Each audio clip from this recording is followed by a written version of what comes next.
All right, guys, thank you everyone for showing up. Nice to have a full room here today. Topic is going to be history in houses.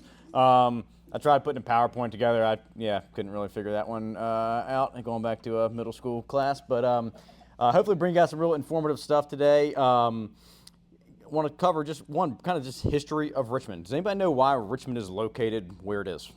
Fall line. Fall line. There we go. All right, well, taking on my lightning and thunder here. Can anyone explain what a fall line is? It's the highest point on the river that boats can travel. That's a specific definition as well. So, all right. Well, I wanted to show you guys. This is, people talk about like why, because obviously the capital of it. You look at Virginia history. You start with Jamestown. Capital moves to Williamsburg. Eventually moves up to Richmond. And why they land on Richmond is just like Craig said. It's the farthest up river you can travel by boat. So we'll talk about topography. So that's going to be hills and things like that. We're going to look at this map here, which gives us a pretty good idea of kind of the fall line of Virginia. We'll zoom back in a little bit here. So obviously the red is going to be your higher elevations. Your blue is rather low. So if you see here, kind of essentially the I-95 is going to be right along the fall line. So that is why Richmond is settled where it is.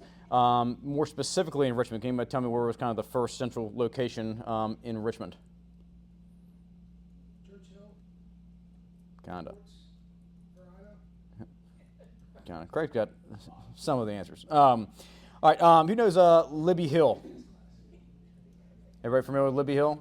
So, all right, if you've not been there, that is a spot where I believe it was Harry Byrd. The second was standing up on top of the hill. It reminded him of a place called Richmond, England. The way the river bent, standing up on top of the hill, that's what he saw, and that's what reminded him. That's where Richmond kind of gets its name. At least that's the legend of it. So I was reminded of back home there. It's tough to find good. I have a couple actual paper books, so it's tough to find the pictures online. But if you look at Richmond from back in the day, who's familiar with the state capitol? Anybody walk by there, seen it, everything? Okay. It's tough to see. You pretty much have to drive up to it now to be able to see it because it's surrounded by very, very large buildings. But prior to the city becoming all industrialized and going vertical, that was kind of at the prominent point in Richmond, overlooking kind of the bend of the river. That was the prominent thing on the skyline. And then after that, it was all, kind of, it does slope. It's tough to see now with all the buildings there. But Richmond has got a very, big slope down to the river. That'll come into some factors. We talk about the city layout, city planners. I have a map here from way back in the day. This is the original Richmond map from early 1730s. This is how they designed it. Okay, so we have the river going along down here, and this is going to be kind of Libby Hill sort of area. Obviously, they did have everything in just kind of square rectangle blocks. On that's just kind of how they designed cities back in the day. The issue with this is, topography-wise, this looks great on a map and paper, but they don't factor in topography. So when you're going through areas like Churchill, you'll notice that there are streets that just kind of dead end and it goes off a steep cliff. Well, when they designed all this, it was just, hey, we're going to put this grid out here, but they didn't really factor in the lay of the land. Okay, that's why you see all those things. It just be a street and then it's just a straight drop off. And also, it's you look at kind of the Libby Hill, Chimborazo Park areas like that. It's just a straight steep cliff going straight down to the river. This will come into play a little bit later on, Civil War times. But this is kind of how Richmond started. Started as a little grid area here. Henry Byrd II was kind of in charge of creating a city. And you hear places like Byrd Park, Byrd Theater. That's where the Byrd name comes from. So it's been around for a very, very long time here. Just a couple quick resources too. The Valentine Museum. Has anybody been there before? Great. All right, that's why Craig's got all the answers. Nate too. So that's a really cool museum. It's right down by VCU Hospital. It's actually like a block away from the White House of the Confederacy, which is a building still sitting right there, almost encapsulated. The hospital's almost built around it at this point. But the Valentine Museum is a great accounting of Richmond history. They have a lot of artifacts there. They have a lot of early pictures. It's great. For us in real estate, obviously we're selling houses. We're also selling Richmond. We work with a lot of out-of-town people here now as well, where they want to know, hey, what's the story of Richmond? We need to be kind of able to answer some of that from time to time. Richmond's got a very, very long history. Virginia's got a very long history. on here, but just yeah, I love looking at the maps. But there's nothing beats actually getting out and kind of walking some of this stuff, and actually kind of seeing, kind of looking in the past to see what the future has brought us here. Other couple things as we, obviously they kind of settle right there at the port, right at the base of Libby Hill. There's some natural springs there, which allows for clean water for the city. Those springs are all now defunct and closed up from all the gunk that the city produces. So they're all pretty toxic and no longer commissioned out. So those are all clean up. That's a big thing, having clean water in here. Obviously, things get dumped in the river. That's been happening for quite a number of years as well. So that's the very early history of Richmond. Things like Monument Avenue, stuff like that, that doesn't really come around to really early 1900s. Everything you're looking at is kind of Broad Street on into the river. There was no giant, great, grand plan for the city. It started a couple times, it stopped a couple times. So it was really just kind of a mixed mash of people building shacks and huts and small houses on the slopes of the hills down in the city. A lot of that stuff now is more high rises, things like that. Think of our, you can call it your financial district or kind of your downtown, not a whole lot of residential stuff there. That stuff is all stuff that also burned Civil War era, so that was all kind of, wiped out. And then also MLS, you'll notice there's not a lot of stuff, or if you go around Richmond, there's a lot of records that say the house was built in 1900. Well, that's because they don't really have a ton of the records prior to 1900, so it's almost like a default when they don't have the paperwork for it. So you'll notice there's a lot of houses that just say 1900. That could be 1885, that could be 1897, that could be 1868. So they don't have a whole lot of records of this stuff, so the default is kind of that 1900 number you'll see in MLS from time to time. All right, couple other things too, just some couple landmarks. So this is some old pictures. Edgar Allan Poe's mother's house. That's that looks beautiful. Edgar Allan Poe, poet guy, cool, sweet. Right after Richmond burned, you'll see this is the old railroad here that was burned on the retreat and evacuation of Richmond. Then we get to the early 1900s. City Hall. Who's driven by this? All right. Awesome. Right on Broad Street. This is some of the at the time top of the line architecture going across the board. It's still really cool to see buildings like this. To me, they look much better than what they build these days. So it's a lot of craftsmanship on here, and there's a lot of different small communities that were built into Richmond as it grew. So you have the Italians. They did a lot of the masonry work, a lot of stone building in here. There's other little pockets, little communities throughout the city. Who knows this one? Main Street Station. What's running right here now? Interstate 95. That comes along early 1960s. Obviously, it runs kind of straight through the city. This is also during the segregation movement. So part of this is a lot of this 95 was designed to run right through the middle of African American neighborhoods. That's why you'll see the interstate will run right through, and that becomes kind of the courts. They moved all the housing, the more community-based housing, and the 95 runs right through that. So think of your Jackson Ward areas like that, where historically Richmond was the Harlem of the South for a time too. So that's something that obviously it's sad that happened, running right through an entire community, and it displaced a lot of people. But that was so we talk about Richmond's history. Richmond was the center of a lot of things. Obviously, we have the slave trade going on. That's going to be kind of right in Shaka Bottom, what is now kind of that. When you kind of right by Main Street Station, how they have that giant just area, it's just like parking lot. So there's not a whole lot going down there. One, that's in the floodplains that causes issue from building things. And two, that's where a lot of the slaves were traded. So that's an historical aspect of the city. I wish they would do a little something more with it than just having it be a parking lot with nothing, rather than do something with it. That was also a site they had talked about putting the Squirrel Stadium was supposed to go down there multiple times, and I'm glad they're finally getting something built now. But that's that whole bottom area right there is it's a very interesting space, and it's got a ton of history. We're going back 400 years of Richmond history at this point. That was kind of the main port and main area for a lot of commerce. Obviously, we have the tobacco trade as well, which is a large part of Richmond's history. That was a lot of the commerce. Who knows the story of the canal? Craig. Sorry, Craig, you cutting out? So, canal was built to kind of bypass the rocks, right? So if we take the big ships up the river, they can't get any further with all the rocks and your Belle Isles, your Mayo Island, stuff like that. So ships got to stop. They built a canal, which was supposed to run kind of out towards, Charlottesville, eventually out towards, Stanton area. Never really got that far. This was kind of, pre-railroad as well. So once the railroad came along, that's actually what if you go further out west, the canal turns into just railroad tracks. It all becomes filled in with gravel, and the canal becomes a railway later on down the road. George Washington actually surveyed a large portion of the canal system prior to his military service.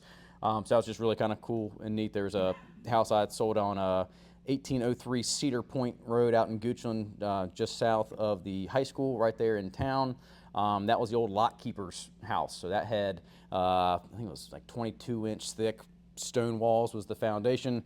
They had marks on the chiseled into the stone from different floods that had happened over the years too.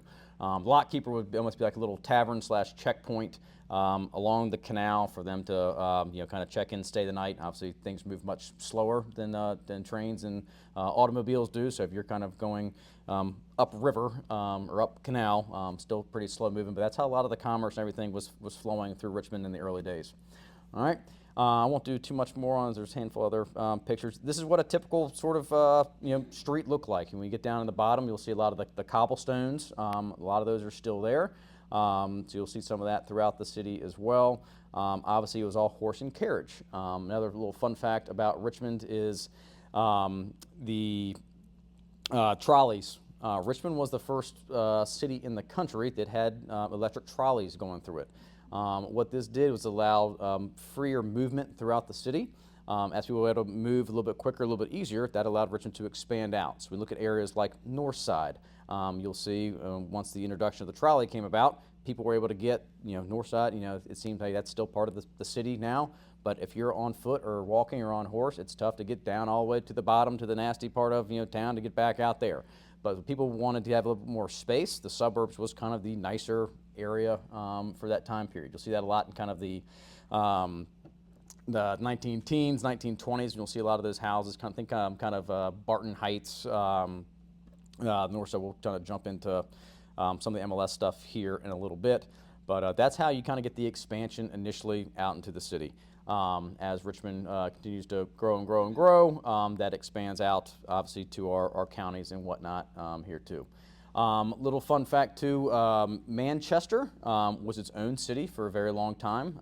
That came in, I think Richmond kind of incorporated it, I believe it was technically after Civil War, kind of became an official part of the city, but that was its own separate city. It was on the south side of the river. Couldn't do but so much with it, so there wasn't a ton of bridges. You got to think back in the day, they were kind of shooting across the river on boats, barges, and whatnot. So diving a little bit deeper into here. So when we talk about Church Hill, Libby Hill, all these areas, like so this is where all of the river comes up here.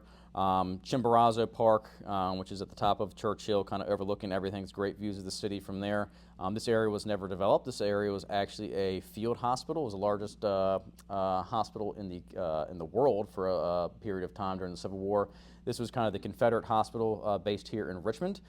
There's a lot of really cool history there now. The introduction of iodine, which is a natural antiseptic, was actually kind of found out by mistake here. But why this was so successful is it had, we talked about those fountains earlier. Fountains are able to provide fresh water to the area. And with the fresh water, they're able to have cleaner things. Doctors kind of wash their hands from time to time rather than going from one patient to the next. Also, gangrene was very interesting. That's kind of essentially rotting flesh. And it smelled very bad. So what they did is they actually lit this stuff on fire, which turned out to be iodine. It gave like a purple, you heard the term purple haze. That also comes from iodine, not from the singer guy, Prince. Yeah, so iodine, what that did is that it actually was a natural, I said, antiseptic. So it actually cleaned and helped heal the wounds of a lot of the soldiers. So, and you look at modern military field hospitals, a lot of them are based off of the original, 1860s Chimborazo hospital setup. Fresh open air, also being at the top of the hill, they got fresh air through there. So we don't, obviously we're dealing with sick people. You don't want to have them all shut up with not a whole lot of air movement and not clean water. So having clean water, fresh air, and iodine kind of going there helped heal a lot of the patients. So that's just some really cool stuff there. But that was, it said it was the largest hospital in the world at that time, and now it's just a kind of nice big open field you can go walk around. So on that. Down here, kind of your Shockoe Bottom area, this is all of our tobacco warehouses now. Our old converted tobacco warehouses are now apartments, condos, things along those lines. Obviously, this is actually, we should talk about the streets, and you'll see kind of, this is probably not the best of maps to be looking at, but you'll see that this street here just ends. Things fall off. I mean, there's big, giant hills and things like that to traverse through here. Capitol would sit up top right in here, overlooking the entire city. Hollywood Cemetery has a ton of great history in that as well. There's two presidents who live in there, or not live in there, they're there. That's going to be John Tyler and James Monroe. Both of them are there. There's also Jefferson Davis. So he's I guess 2.5 presidents, if you want to call him that. President of the Confederacy is also buried there. Robert E. Lee's father is buried there as well. But this was a big, giant, essentially, Confederate cemetery is what it turned out to be. Obviously, Confederates were not, allowed to be buried into the Union cemeteries. Just the way kind of the rules and regs work on that. Two sides don't want those people together for eternity. So that's just kind of a quick little intro map-wise of this. You'll hear Richmond referred to as the Seven Hills. No one can tell you what the Seven Hills actually are. There's plenty of hills in Richmond, but there's no seven definite peaks that are identified as those exact seven. So a lot of hills in there, but that's kind of stuck with Richmond. As we talk about some of the more history stuff back in the day, we have St. John's Church, which is on top of Church Hill. This is where Patrick Henry gave his famous "Give Me Liberty, Give Me Death" speech. I think that the 250-year anniversary was this past week. They had a big ceremony up there. This is also where Robert E. Lee, Jefferson Davis went to church. So I think their pews are still marked inside of there. You can take tours of this. There's a lot of really cool stuff around Richmond to check out. There's no shortage of history to look at. But today we want to talk a little bit more about housing. So we're going to start, I know we had mentioned kind of that 1900 number. There are houses that were built prior to 1900 listed on MLS that have actual dates. This is them. This is everything in the past 1,000 days, so 2.5, almost 3 years. But you'll see everything built prior to 1900 is centralized kind of in the Churchill area, then also kind of what is now the Fan District, okay? You'll see there's not a whole lot out to the Museum District because that was not a thing at this point, okay? So we're thinking pre-1900. This is where everything is happening in Richmond. You also don't see a ton of stuff in the Manchester-ish area. That stuff is, a lot of that stuff is now gone that was there in the early days, but we'll see this. Churchill, obviously we have a ton of stuff here, and you also see Jackson Ward. Like we talked about the city center kind of being in this general area. In Jackson Ward being straight up here, that's going to be Belvedere Street, kind of right in the heart of where VCU is now. So you'll get that, and then you have the Fan District as well. Like I said, Monument Avenue would come later on down the road. That's going to be kind of said early 1900s. So, in the housing aspect of this, what should we expect to see on houses built prior to 1900? Lead? Yep. What else? Yeah. Yeah. So we have all sorts of different sort of construction methods, styles, quality going on here.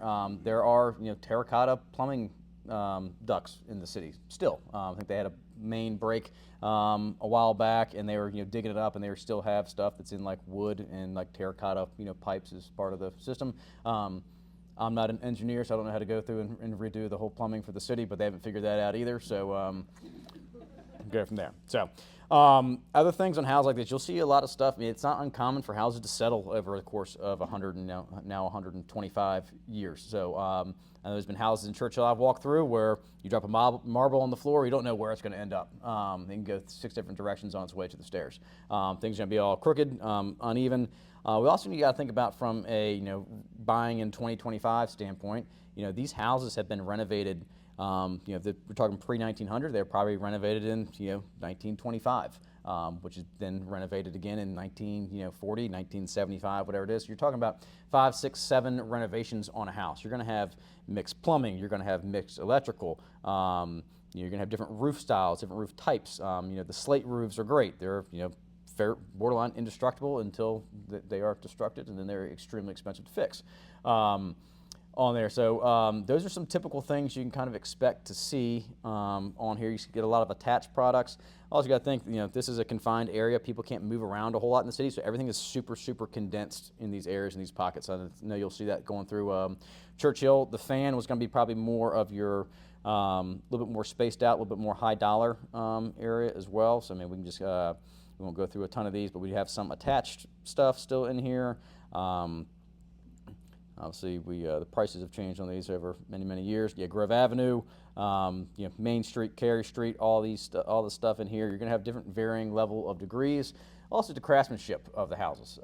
You go to Churchill. That's probably a little bit more less expensive area of its time versus what you see in the fan. You'll see that in the quality, in the construction of the houses. I love going into the houses where they have not had a ton of updates and renovations, where you can kind of still see the craftsmanship, which in my eyes has been lost over the years. You used to have a lot of skilled craftsmen actually getting these houses all together, where now it's kind of they throw them up, condos, things like that, where it's all quick and easy, simple. But you lose a lot of the character. People who are looking for these older houses in the city, you're going to be looking more for the character, most likely. But those are some of the things we just got to kind of watch out for, especially pre-1900 houses, and really anything, to me, prior to 1950, we're going to have a lot of potential issues or things to at least look out for. All right. Yeah. I had, and they were both in the fan, so I'm not sure if it's the same for Churchill, but I had 2 that I showed previously, and they had to keep the original windows, and they couldn't replace the windows with your more efficient 2K windows, and now they were getting tax breaks, I believe, from the city for windows. But is that something that you're expecting all these houses, or just Not all of them, but I'd say a vast majority. If they're still fairly original, the city has done a decent job of trying to keep them fairly original. They're also probably trying to jack up everyone's heating and cooling bills as well, because yeah. So I said usually they'll have that marker, that plaque on there. Hey, this is a historic property. They usually have the date of it in there too. But yeah, they do want to try to keep those properties as original as possible. They said that is going to be single pane windows. That's going to be you got to get approval before you do major renovations, things like that. Greg? I've seen all those homes where, like you're saying, anything you can see from the street has to maintain that original. But I've seen where it's been renovated on the back side of the house, it's double pane new windows. Correct. Yes. Like I said, there's certain stipulations on it. Sometimes it varies, house to house. But I said that definitely they want to keep the look of the front of the house and what we had going on back then. I think that's what kind of the charm of Richmond. So it's tough, going through portions of the fan, and then you see there's a 6-unit condo building right next to these beautiful houses, and it's just looks like a metal box. But to each their own on that. I like old stuff, not the new stuff quite as much. That's going to be different for everybody. But those are kind of good points to kind of look around. All right, so this search here, go back to criteria. I think we just had 1900 and less as far as date. Now, if we go to this one, this is going to be from 1900 to 1925, and you'll just kind of see the difference in the map here. We still get more Churchill. We still have a lot of fan, but we're also moving further and further west. Okay.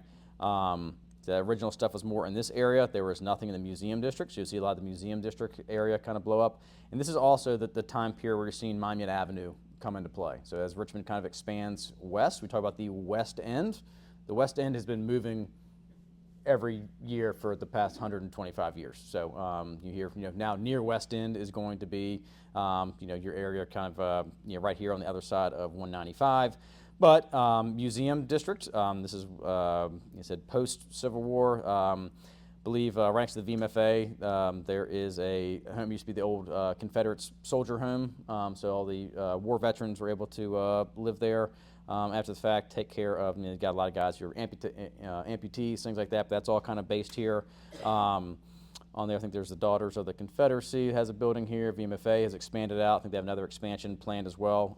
These are really cool, have a ton of great history to go look through, and also just kind of beautiful buildings on their own too. So what to expect on houses in this area? This is still, you still get, to me, better craftsmanship for this time period, and I did put 1925 on purpose. Once we get kind of past 1925 into the about to 1940, we enter into what we kind of call the Great Depression era. You'll see the craftsmanship start to kind of wane a little bit. People are kind of getting their hands on whatever they can kind of get their hands on. Your building materials aren't the same. The level of construction, your piers may be missing a few piers, or they may have spaced the piers out from 6 feet, and now they're 10 feet, and as you get a little bit more bend in the floor, things like that, because they didn't have as many supplies in order to kind of complete the construction. Like I said, they were getting their hands on whether they get their hands on. That's always something I like to point out when we're looking at houses in that time period. To what is the level of construction? These are definitely ones to me where it may be worth getting a structural engineer to come out and kind of look at this sort of stuff to make sure that, hey, we have a good solid house. I'm not like super concerned about houses that are still standing around that are from the early 1900s, because they're still standing after 100 years. That's something to be said about that. So that's also a good talking point when we're speaking with clients too. If they have giant concerns on it, obviously we want to do due diligence on the house, make sure we have inspections, vet the house too, but also at the same time, the house is still here after 100+ years. There's something to be said about the level of construction on that. Just know there's going to be different, so that you're going to have a lot of mixed match. It's going to be Frankenstein in the guts of the house, okay? All right, we're going to kind of do and this is also north side. So we talk about the, this is, you'll see, kind of in this early 1900s, you'll see the expansion into, I said, the Barton Heights area. This is an area that was very well-to-do. Obviously, Richmond being the capital of Virginia at the time. This is where kind of a lot of your politicians, I think that all your high-dollar people were able to move out to buy the nice, beautiful 4-square houses. A lot of them, you'll see them all in stucco and things like that these days as you get into this part of town. These are big, beautiful areas. This area also changed with the interstate. Like I said, this was once very simple and easy to get to, and then you throw, like I said, I-95, 64 all through the center of this. It becomes kind of annexed a little bit. And this is also where some of the African American population ends up kind of getting pushed to out of the city. Like I said, out of the kind of the Jackson Ward area. They are kind of pushed north, and so 95 and 64 kind of becomes like a segregation line almost during this portion of Richmond's history. These houses, a lot of them, the area, it was not great. Richmond used to be like the murder capital of the world back in the day, 90s, things like that. Those are stuff that you just want to, so it wasn't a great area for a long time. That wasn't just in Barton Heights or in I mean, it was kind of everywhere. It was not a very safe place to be.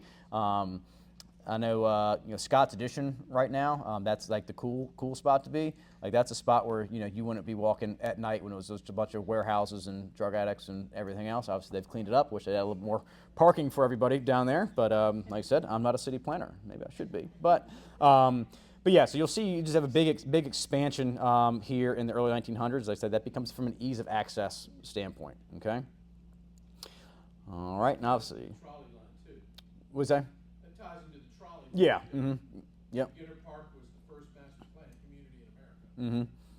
So yeah, there's a Right up Brook Road to what was then the Jefferson Lakeside Bicycle and Swim Club. Mm-hmm. It's now a golf country club. Yep. Yeah, I know Lewis Ginner's got a huge history in Richmond as well. Obviously, he's got the Botanical Gardens is still there, Ginner Park, and actually, if you go to Hollywood Cemetery, obviously we have presidents and things like that in there. Lewis Ginner's got the coolest tomb cage of all time, so pretty sweet. On that, and then we'll kind of just get a little more interactive here on this. We go from 1925 to 1940, and I put 1940 selectively as well. This is kind of start of World War II. This is when we're kind of coming out of the Great Depression, and that's obviously the city grows more and more here. So as we see, we go from having hundreds of houses in these areas to next to nothing, and now we see the outskirts start to have a lot more of the blue dots going, which means there's a lot more activity happening. So, 1920, 1940, Bellevue begins. Also, Windsor Farms starts kind of 1920s-ish. That was kind of first of its kind as well. That was a very, very well-to-do area, still is. But yeah, then you start getting on the other side of 195 here, and then this is, our near West End. That area really takes off, and then you'll even start to get a little bit up into Lakeside. Lakeside will have a little bit larger boom post-Civil War, post-World War II. But you'll see Richmond just kind of continues to expand out on here. So let's go 1940 to, let's do 55, we'll do 15-year increments here. Obviously, we see our matches down here kind of explode at this point. And for this, I just have Hanover, Henrico, Richmond City, and Chesterfield in here. We're not looking out kind of, but so far on it. But you'll see where a lot of our movement goes to. A lot of it goes out west. Keep in mind, 95 is not a thing until the 60s, so we don't have a whole lot of northward expansion. Everything continues to kind of go west. Broad Street continues to go out. Also, like a three-chopped road that goes out to, Charlottesville. Okay, that's kind of the old school road back there. Modern day short pump right out here. That was a 2-lane road with a pump house, and that was short pump, and that was it. And it was very far away from everything else. Obviously, it expands out. The way I like to kind of look at Richmond as a whole, it's rings of a tree.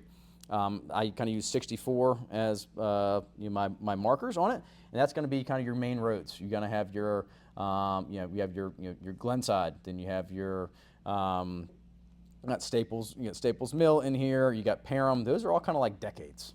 Each exit's almost like a decade of expansion out. Even now, like I said, kind of you get out the Gaskins. That's going to be a lot of your, 1980s homes. You get out to your short pump exit, that's a lot of 1990s to 2000s. Now we're all the way out, pretty much on the other side of 288. Who remembers when 288 first came around? Yeah, there was you drive for you feel like you're going to absolute nowhere. I feel like you're driving like Oklahoma. There's absolutely nothing out there. Obviously, things have built out. That was able to expand the city even more. Who remembers 295 coming in? Same way, man. Yep. Mm-hmm. So. Yeah. I remember 295 used to be called just 95-mile-an-hour speed limit for my father. On here, Lakeside. A little history on Lakeside. You get a lot of said post-World War II. You get a lot of military age men coming out of the military, and there was a lot of Army bases spread throughout the Richmond, Central Virginia area. A lot of those houses you'll notice there's a lot of the same little Cape Cod or the same style rancher. A lot of those were deconstructed houses off Army bases and then rebuilt into the Lakeside area. So almost pretty much like, hey, we don't have the need for millions and millions of people in the military now, and we have all this stuff that we got to do something with rather than just having giant empty bases letting these things rot. Deconstructed, rebuilt. Here, so you'll see a lot of the same sort of floor plan layout in a lot of these houses as well. And then, obviously, we continue going out. Said Patterson Avenue is going to be a main vein in Richmond, still is. You're going to see a lot of it off of that. Said Three Chop we kind of already talked about. That winds, all the way out very, very far west. And then as we enter into kind of the 1955 to 1970. We'll see where our rings are. We have next to nothing in the city. We have a lot of stuff out towards, said Pinedale. This is going to be kind of your Parham Road sort of area out here. So you'll get a lot more activity happening growth-wise. And also, this is where we start seeing tri-levels come around. I mean, there's also, you talk about Lakeside, there's a lot of ranchers, Cape Cods, a lot of brick. Now we start getting into 60s, 70s, you start seeing the introduction of tri-levels. Split foyers will come a little bit closer to the 1980s, but different styles of construction on that. Another thing I like to just make note of, anytime you have a house built in 1970s, something that always pops up on home inspection is aluminum wiring. So they changed from copper to aluminum there for a short period of time. Aluminum, when it's obviously when you have electricity going through it, it gets hot. But when it cools down, it shrinks. Hot, shrink, hot, shrink, hot, shrink. That will cause outlets to get loose at times. That will cause breakers to get loose. So it becomes a fire hazard for a lot of people. Same thing with this. If the house is, if it's a concern for your buyers, hey, it's been here since the 19th. It's been here. It's been working completely fine for that amount of time. Something to be conscious of. They make little wire screw nuts in order to account for the expansion of those joints. But those are just little tidbits to kind of talk about. Then we get Parham Road, like we have, Regency Mall. Who was around for Regency Mall? There we go. A couple people. Eugene, you're around. We were talking about you being real old earlier. On that, so I said, and you'll see, malls kind of, come and go over time. So, Willow Lawn's kind of, that used to be almost like a mall back in the day. Obviously, and that obviously was semi-shuttered, and now has kind of been, rebuilt and reestablished, similar to what they're doing for Virginia Center Commons now. Other things in 1970s, they have the hideous color bathrooms. Same tile color that you always see, so it's the square tiles that have used to be the white and black was a traditional bathroom color. You get in the 1970s, you get all the drugs in the world coming out, and people start doing their bathrooms pink, olive green, mustard yellow. So those are some things you can see. I've actually seen one bathroom where it was all those different colored tiles all thrown together and looked like throw up, made me want to throw up. But some people like different things. So on that, but you will see a lot of changes in colors and styles and floor plans and layouts during this period, and also quality of construction in the 70s and 80s was not the best. Walls are a little bit cheaper. This is to me when 2x4s became not 2 inches by 4 inches. They were kind of reduced down a little bit. So it said if you go through an older house, one of the ones built early 1900s, you'll see a 2x4 is more like a 3x5, and then they gradually continue to get smaller, and it may as well just be balsa wood here now. But you'll see a lot of that stuff change. You start seeing stuff being mass produced, kind of at scale, which in that turn, the quality kind of suffers a little bit on there too. And then we'll kind of get a little bit further out here. We'll go from 70 to 85.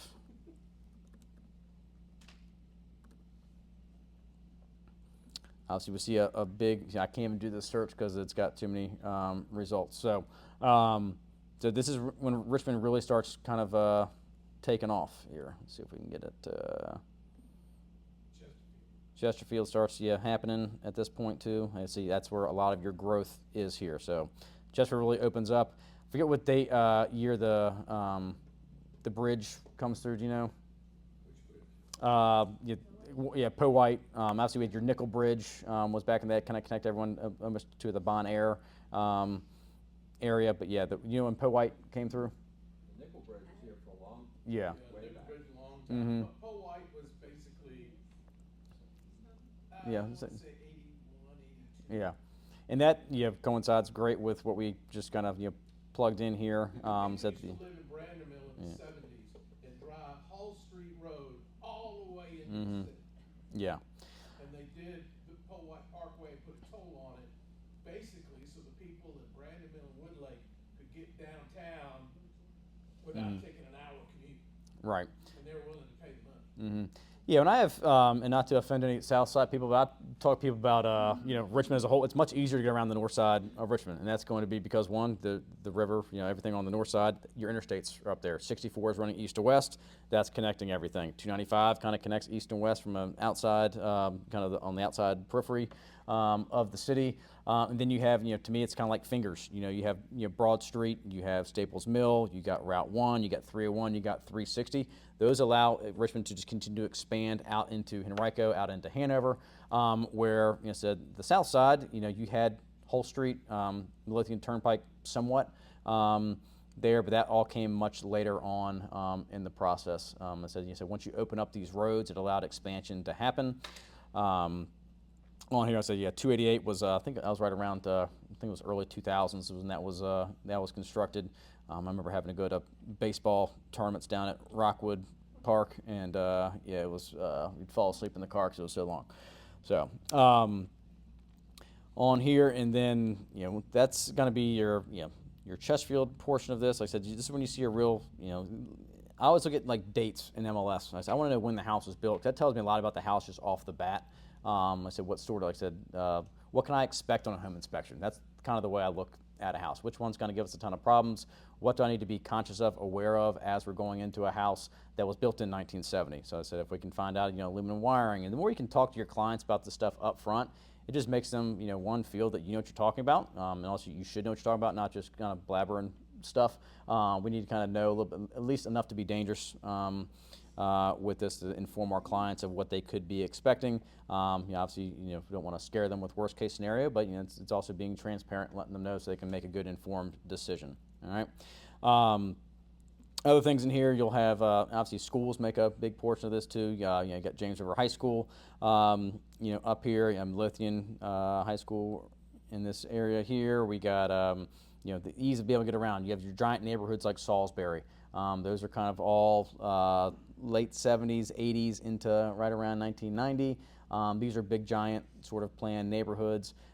Same thing, you get the late 90s, early 2000s, you get a neighborhood like Wyndham coming into fruition too. So, and that is where we kind of really get, let's go 1990 to 2000. Maybe too many, let's see. Yeah, so we start seeing this is going to be your evolution of short pump. We talked about, kind of these being tree rings, the exits on 64. You continue to see the houses are built in these areas, and so you start getting north of Broad Street. Here, kind of your Glen Allen area really starts to take place. The same thing, short pump becomes a thing here, 90s into 2000s. All right. Obviously, you have big giant neighborhoods like Wyndham. This is also going to see neighborhoods like King's Charter and Hanover start to come into play, and these are going to be kind of the bigger on the outskirts. If you talk to people who grew up in Hanover their entire lives, they can tell you how this was just a old back road with not a whole lot on it, just a handful of houses, and then you start plopping in neighborhoods that have 5, 6, 7, 800 houses into the middle of it. That's where you see everything kind of expand and blow up there. All right. Obviously, I'm a Hanover guy. Look at neighborhoods like Avondale, Robin Ridge, kind of your Studley Road corridor as well. Some of these areas are on septic too, even though they're very, very close into everything, but that's because the county hadn't had the infrastructure to put in public water, public sewer at that point. They have public, I know I live in Robin Ridge, we had public water, which was hooked up to after the fact, and then they do have the septic systems there. So, all right, guys, we're going to wrap things up. Thanks everyone for coming today, and then if you've got any questions, I'll stick around here for a couple minutes. Yeah.